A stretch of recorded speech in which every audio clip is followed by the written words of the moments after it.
Hello, welcome to the Brand Bravery Podcast. I'm Amy Purdy, the Brand Explorer, and I am here to help inspire you to bravely overcome your challenges on your business journey by hearing how others overcome theirs, pushing forward and taking the next step, whatever that needs to be at the time. It's a brand new adventure for your business journey.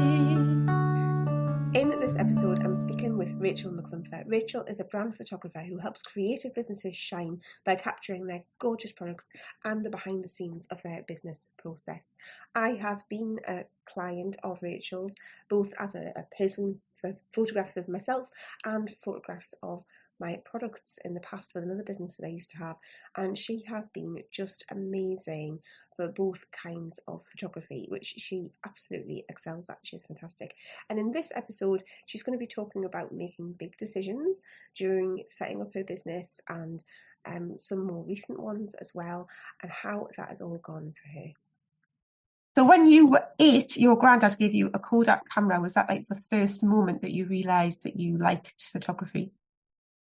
Yeah, definitely. I just used to play with it all the time, and I was just fascinated, I think, even if it didn't have a film in it, because that was back in the day when, it was all film cameras. And I think even when there wasn't a film in, I would just still pretend that I was going around taking photographs. So for some reason, I was quite fascinated by it. But funnily enough, it never occurred to me to kind of want to do it as a job. I was creative and arty as a child, but I think maybe it was to do with the fact there wasn't any sort of female photography role models when I was, that age, or even getting a little bit older into my teenage years. It was very much a male sort of industry, and not that I never consciously thought, oh, I can't do it, but it just never really occurred to us. So, but always there in the background. I always had a little camera at some point when I was out with my friends or going on holidays and things. So definitely a passion there.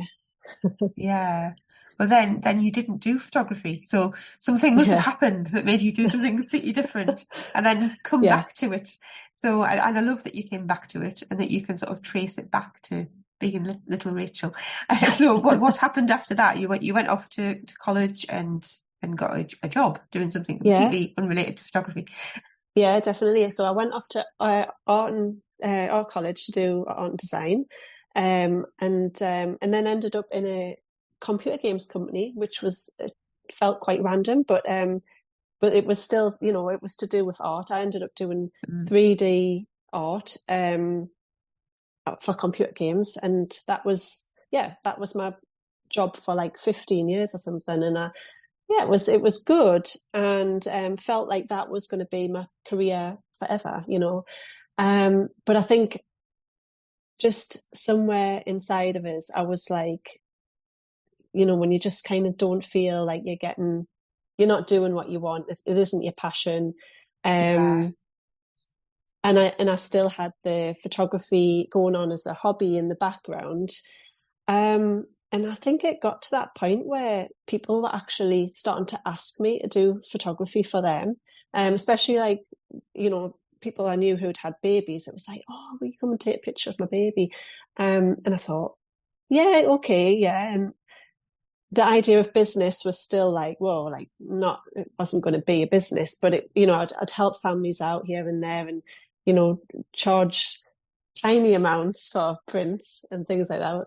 But it kind of gave us a little bit of a confidence, and I thought, maybe I could do this.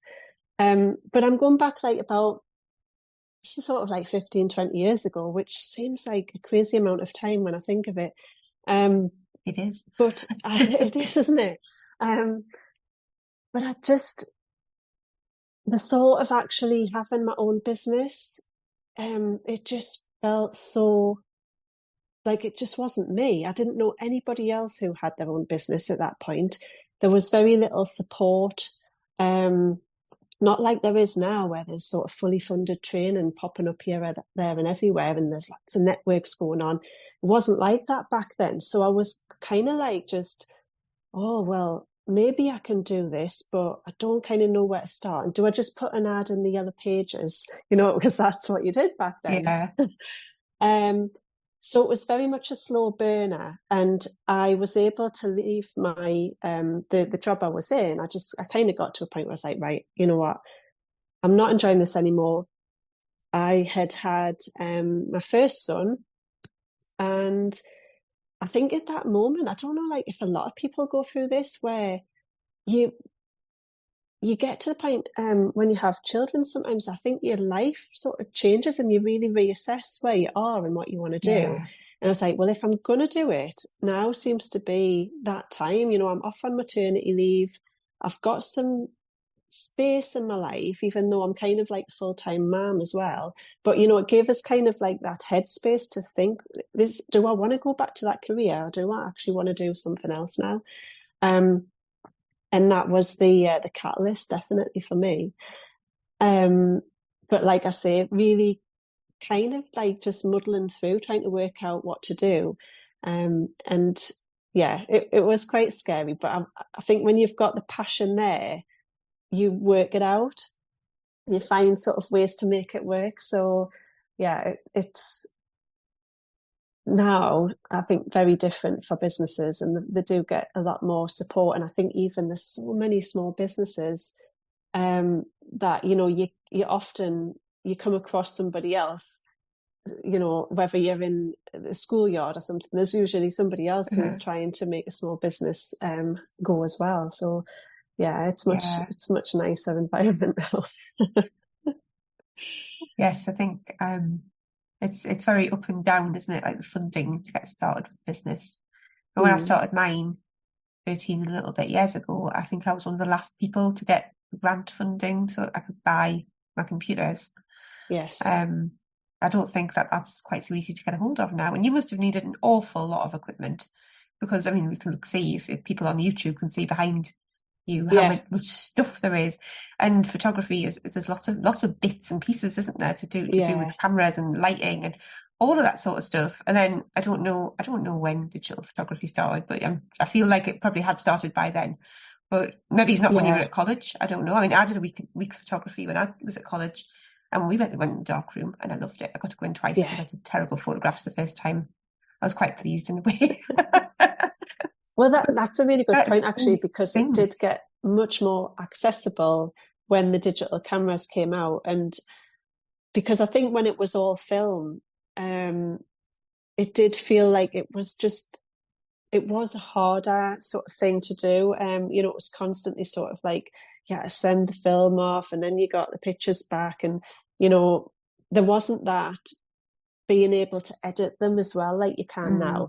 So the career I was in, I actually used Photoshop and different software already.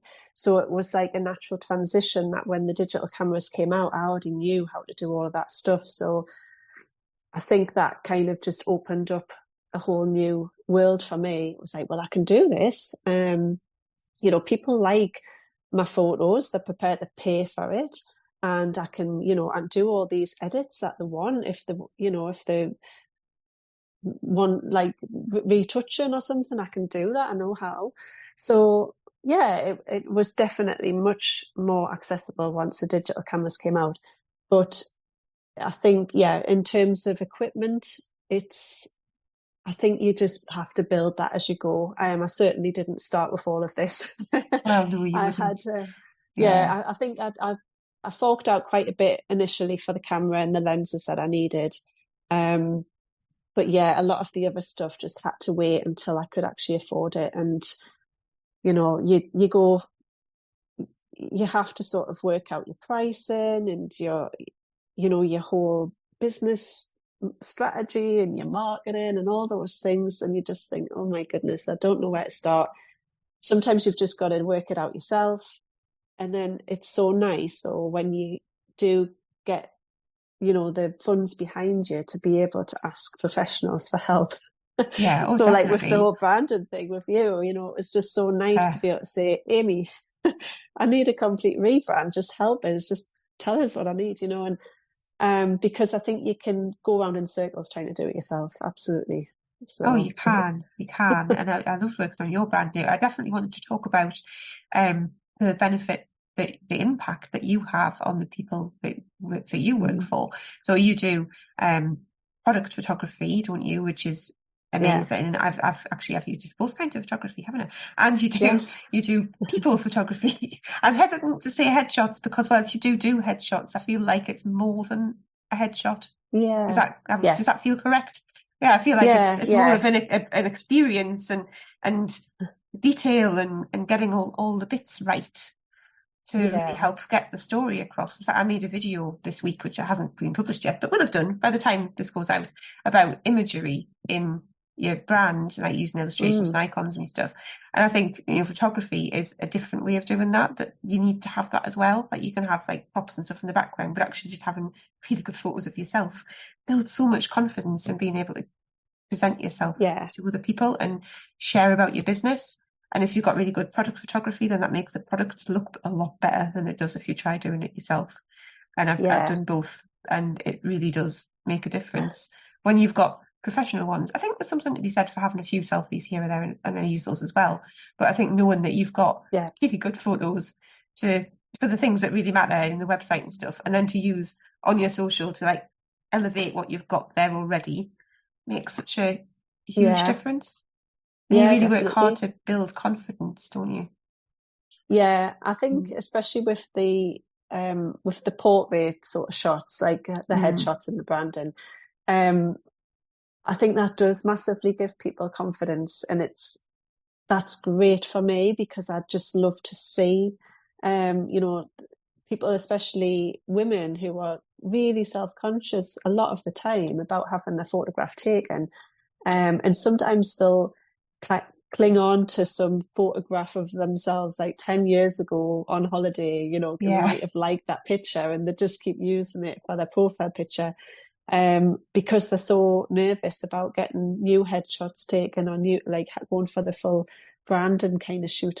But it's great to see, like, once they make that decision and we start the process and we do the shoot, and then they've got all these pictures, it's just like, it's great to see them using them and feeling confident and actually liking, to put the pictures on social media. Because I know sometimes, it can feel like, I think some people don't like to put themselves out there, but if it's a good picture of themselves, and especially I particularly like the photographs that capture people's personalities, so like just capturing the smiley pictures or the daft pictures and things like that.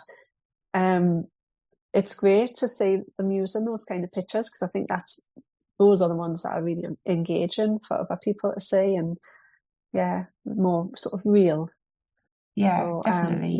It's really good, and I think it gives their customers confidence in them. So I think when you're looking at, you're glancing through somebody's website or you're on social media and you see some really nice professional pictures, you sort of feel like that business is a proper business. They're taking themselves seriously. They've invested in it. They've had these lovely pictures done. They look good. So there's like that element of trust comes into it as well. So confidence all around. Yes, there's quite a lot of similarity there between what I do and what you do. I think when you get the two together, it makes things so much better. And it's like it explodes it, isn't it? It's like you sort of going, wow, this is great. And you can see like everything about what it is that the person in the business is trying to convey through the imagery. And if you put the two together, it's like this magic. Yeah, so everyone needs it does. It really works. Well, I know also, because we just talked about confidence there, and I was reminded of the calendar project that you did a little while ago, which do you want to talk about that a little bit, and about how that empowered the women that you photographed? That was really good fun. So I was asked to get involved in a naked charity calendar shoot, and went up to Kielder. And there was only supposed to be a few women who were going to get involved, but a lot of other women came along just to kind of be there for the event and sort of for moral support. But these really confident women were just like, okay, take a picture of me. And we did it from, they were facing away from me. So it was just like a shoulders and bottom kind of naked shot. but they were looking out over the lake, and it was just really tastefully done. But what was quite funny was because all these other women were just like, actually, I think and they were whipping off their clothes and like jumping into the shoot and getting their photograph taken. And the atmosphere was amazing. And it was just so amazing to see how it affected the women. They were loving it. They were having a great time. And I think they all felt this sort of self-acceptance and, this, I feel, who cares? I'm just going to do this, and feel so liberated. And for me, it was just great to be a part of that and to capture them and to, I don't know, just to feel like this sort of sisterhood or whatever, it sounds a bit cheesy, but it was just really lovely to be involved in that. So lots of fun. And, I feel like in a small way, I made a difference to them. There was some of them contacted me later and they loved the picture that I had taken of them. And they were like, oh my goodness, I was so self-conscious, or I felt like I didn't like my body, but I've seen the picture and it's lovely. And, I'm going to get it printed out and put in my bedroom or something like that. And I was just like, oh, that's so nice. I'm so glad that I've made them feel a little bit better about themselves. And so, yeah, it was good. Yeah. It was really good fun. I think that's lovely. There's definitely a lot of positive feedback going around. Certainly I remember loads of it. But I think that's also really good because I'm thinking about how you made them feel about their bodies, and often we feel really uncomfortable about. Don't we? We all have hang-ups at some point. Some of us maybe shed them a little bit earlier than others, but I think sometimes we have things that we don't like about ourselves. I think the great thing about working with you is that you know what all those things are and you accept all those things, but you also know how to make people feel better about them, so that when they get the photos, they're not going to be just looking at their tummy or whatever. They're going to see like something that isn't just tummy, but like how amazing they are. And you have all of those techniques, don't you? I don't know if you still have that freebie with poses on, but you've got all of that nailed for when people are in a shoot with you. Yeah, I have. I need to tweak the things on my website, but yes, I have got that available. It's I don't like to be one of those sort of branding photographers who, necessarily encourages people to really be something they're not. It's I don't want like a stylist to come in and totally dress them up and put loads of makeup on them, and because that's not, I kind of prefer to work with people who want to just be more natural and who it's more about just them as a person. I don't feel like they need to be completely changed. It's, it might sound cheesy. It's that authenticity, which is completely overused and bandied about these days, but it is true. For good reason. Yeah, exactly. It's just, I think people can see straight through all that sort of fakeness. So I try to encourage women to just have a good time on the photo shoot, get, the laughter and the smiles are the things that make the difference on photographs, and just being able to help women, feel comfortable and relaxed, able to do that is the best thing, definitely. Yeah, I think that's really, really important. So in your journey through working through your business since all that time, you've obviously worked on some amazing projects. What do you think this is a bit putting you on the spot. I should have prepared you for this. What's your favourite project that you've worked on so far? Are you able to come up with just one? Oh my goodness, that is really tough. I don't think it is really tough, to be honest. I struggle with that too. yeah, that's a very difficult one. But I think to take it in a slightly different direction, the question, what I have done is I've niched more into certain areas. So when I said before, I'd started off doing a lot of baby and family photographs. After a while, I got more into commercial, and I did both for a long time. And I think I got to the point probably about 4 or 5 years ago where I was just like, oh my God, it's just so overwhelmed because my website was trying to attract families, but also trying to attract businesses. My social media was the same. And I was like, oh, do I need to have 2 websites and 2 different social media channels just so I can cater to the different people? And I toyed with that idea for a long time. And it was a tough one. But I eventually came to the decision that I was going to cut off the whole family and baby photo shoots. So I kind of pruned that off my business. Kind of like, it felt like like sort of losing a business limb for a little bit. And I was like, have I done the right thing?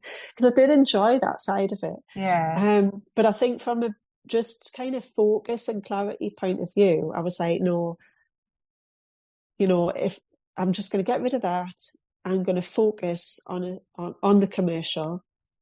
And then within that, in the last couple of years, 18 months, I've kind of niched a little bit more. So now I work more with creative people. So I do work with any commercial client, so any business really. But my marketing is all focused around people who make things, people who sell products, crafts, artists, artisans, all of those. And so to come back to what you asked, I think my favourite type of work is helping, artists and creative people. And I do their product photography, and I do their headshots and portraits and the behind the scenes of their studio. So it all kind of works really well. So yeah, that's my favouriteest kind of job. I can totally see why you would like that, because you get the best of both worlds, don't you, with the product and people, and getting to show them all at the same time, and all of that. I can see that working really well. It was a really hard question. I love you did really well there. Well, I think because I've got such an appreciation for art, going back to my childhood, that I just love being around those type of people as well, and seeing what they're doing. I'm just that's lush, and look at that, you're so talented, and I'm so like envious at the same time. But it's so easy to get enthusiastic about, isn't it? And when you can see the making process and everything too, it's just wonderful. Definitely. I love that. But then you now have different ways that people can buy from you as well, don't you? So it's not just a case of ringing you up and go, Rachel, I need this. You can be like, you can do this, and you can sort it out this way, or you can go down the subscription route. So do you want to talk about that as well? Because I think that it is quite brave to put in different ways for people to be able to work with you, especially if it's not the norm for photographers worldwide. That it was a new offering that I created last year, because I sort of felt like there was a bit of a need for this, having regular photo shoots rather than somebody just sending me a big bulk load. And I was like, okay, how can I kind of structure a new offering which people can send me things, a small collection of things monthly or bi-monthly or just seasonally, and it helps their cash flow because they're not having to just pay for a lump. They can just spread it out. They know how much is going out every month, and they're going to get regular photography every month, which is great for their social media. And it seems like a complete no-brainer. So I kind of sat down and worked it out and tried to price it, and it does take a bit of time to do things like that, because you're like, it's got to work for them, but it's got to work for me as well. How to make it as easy as possible. So I created this subscription photography, and it's going really well actually. My clients so far they're finding it great, and we started off with just like a 6-month like a contract just to see how it went, and there's only one person stopped that, and that's because they haven't got any more products for me to take. They're done now. But everybody else has rolled on, and it's just like, they're obviously getting a lot of benefit out of it, and it's working. So it's great. Really pleased I did it. When you just think, why didn't I do it ages ago? Yeah. It makes sense, doesn't it? Once it's there, it's like, oh, that's so obvious. Yeah. Because it's not like you just, for bakers, it's not like you just create a product once and then keep selling the same thing over and over again. It's new things all the time, isn't it? Different colours or little tweaks to whatever they've done, or different products, and it just seems like the most obvious thing in the world. So that's awesome. And I can see how enthusiastic you got talking about that. You obviously really love having people on the subscription, giving you the work regularly, which means as well you can build up that relationship and come up with more ideas for them as well, which must be lovely. It is nice, because sometimes they might want something a little different as well. So it's like, well, actually this month I really could do with a really nice hero image from a website, so a nice wide one. Or, or this month I need some products on a white background because I'm going to be sending them off to magazines for PR. So they can just keep, changing what they need. It doesn't have to be the same kind of shoot every time as well. So, it's good. Brilliant. So I was hoping that you would share a tip with us. Yes. Well, my tip, I think, would have to be about the pruning pieces of your business away. I think it's easy to want to try everything, and it's natural to do that. But I think when you can get to a point, if you're feeling like there's a lot of stuff going on in your business and it's getting a bit noisy, I would suggest having a good look at what's making you some good money, what you actually feel passionate about, what you're enjoying doing, and what your customers are wanting off you, and just hone into that and kind of maybe prune off some of the other things. And it's so nice because it feels like, it might like feel a bit scary. It's massively focuses you and allows you to spend all of your time focusing on just those offerings that are really going to help your business grow, and get rid of all that extra stuff. It doesn't mean that you can't ever do the extra stuff, but it just means that you can focus all your energies into a more specific cluster of offerings rather than everything to everyone. Yeah, it's a great tip. I think it's really important, but it's also really hard to do, isn't it? It is, And it took me ages. Talk about bravery. It takes a lot of bravery to be like, I'm going to do this, I'm going to stick to this, rather than like dilly-dallying around it a bit. It can be quite hard. So, you said it took ages. Yeah, it did. Yeah, I think it's got to feel right. I think it does require a little bit of thought and making sure that you are doing it for the right reasons, and you're not just holding on to it because one person bought it once and you think, oh, well, maybe I should keep that, because you never know. But you probably just need to go probably best to keep nice and focused, I think. So that would be my tip. Yeah, it's a great tip. Thank you. Thank you for listening to the Brand Bravery podcast. Check out the show notes for all the links and information you need, including links to my social media and my website, so you can let me know what you thought of this episode. Please share with anyone else who you think would enjoy this. Subscribe if you haven't already, and I'll see you in the next episode.